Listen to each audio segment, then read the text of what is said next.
গোলাঘাট জিলাৰ ৰঙাগড়া চাহ বাগিচাৰ এজন দৃষ্টিহীন যুৱকৰ জীৱন সংগ্ৰাম সুললিত কণ্ঠৰ গৰাকী গুডু মিৰ্ধাই গাব পাৰে বিভিন্ন গীত বজাব পাৰে বাদ্যযন্ত্ৰ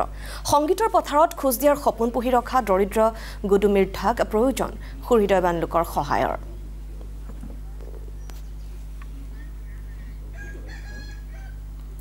আৰু এই বিষয়ে আমাক অধিক জনাব আমাৰ সাংবাদিক দীপক হাজৰিকাই হয় নিশ্চয়কৈ এগৰাকী দৃষ্টিহীন যুৱকৰ জীৱন সংগ্ৰামৰ কাহিনী আজি নিউজ লাইভৰ দৰ্শকসকলৰ বাবে লৈ আহিছোঁ মই বৰ্তমান উপস্থিত আছোঁ গোলাঘাট জিলাৰ বোকাখাট সমষ্টিৰ অন্তৰ্গত ৰঙাগড়া চাহ বাগিচাত ৰঙাগড়া চাহ বাগিচাৰ এগৰাকী যুৱক তেওঁ জন্মৰ পৰা দৃষ্টিহীন আৰু দৃষ্টিহীনভাৱে তেওঁ ইতিমধ্যে জীৱন সংগ্ৰাম কৰিছে মোৰ লগত আছে এগৰাকী দৃষ্টিহীন যুৱক গুডু মিৰ্ধা কি ক'ব আপুনি যেহেতু সৰুৰ পৰা দৃষ্টিহীন কেনে ধৰণে জীৱন সংগ্ৰাম আগবঢ়াই লৈ গৈছে বহুত যথেষ্ট কষ্ট হৈছে তাৰে মাজত মানে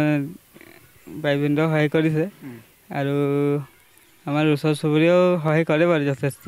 লগৰ সমনীয়াৰ পৰা ধৰি বহুত হেৰিত পাৰিছে আৰু হেৰিখিনি কষ্টৰে জীৱন সংগ্ৰাম কৰিব হৈছে আৰু ইতিমধ্যে আমি গম পাইছোঁ যে আপোনাৰ মা দেউতাৰো ইতিমধ্যে মৃত্যু হৈছে কি ক'ব মা মৃত্যু হোৱা 8 বছৰ ৰানিং চলি আছে আৰু দেউতা আজি 29 দিন হৈছে এতিয়া কাৰ লগত থাকে আপুনি এতিয়া বাইবিন্দ থাকে বাইদেউ ভিন্দই কি কৰে হাজিৰা কাম কৰে বাগানত হয় এতিয়া হাজিৰা কাম কৰি আপোনাক পোহপাল দিছে হাজিৰা কাম কৰি পোহপাল দিছে তাৰ উপৰিও আৰু যথেষ্ট মানে সহায় কৰে ভিন্দ ক'ৰবাত যদি মই গানৰ প্ৰগ্ৰাম কৰিব যাওঁ তো মোক সহায় কৰে আপুনি গান গায় আৰু কি কৰিব পাৰে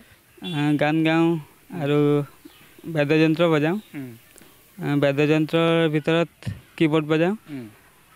কংগু ট্ৰিপল ড্ৰাম ছেট বজাওঁ এইখিনি আছেনে নাই আপোনাৰ সুবিধা আছেনে নাই ঘৰত আছেনে নাই সুবিধা ঘৰত নাই একো নাই নাই আপুনি কোন দলত আপুনি যায় মই বোকাখাটৰ এজন আছে দুদুল বৰা নামৰ তেখেতৰ দলত মই গান হেৰি কৰোঁ লোকৰ আপুনি বাদ্যযন্ত্ৰ লৈ আপুনি বাজায় হয় হয় নিজৰ নাই আপোনাৰ জনপ্ৰিয় কণ্ঠশিল্পী কোন অসম হয় দীপক হাজৰিকা আপোনাক ধন্যবাদ জনাইছোঁ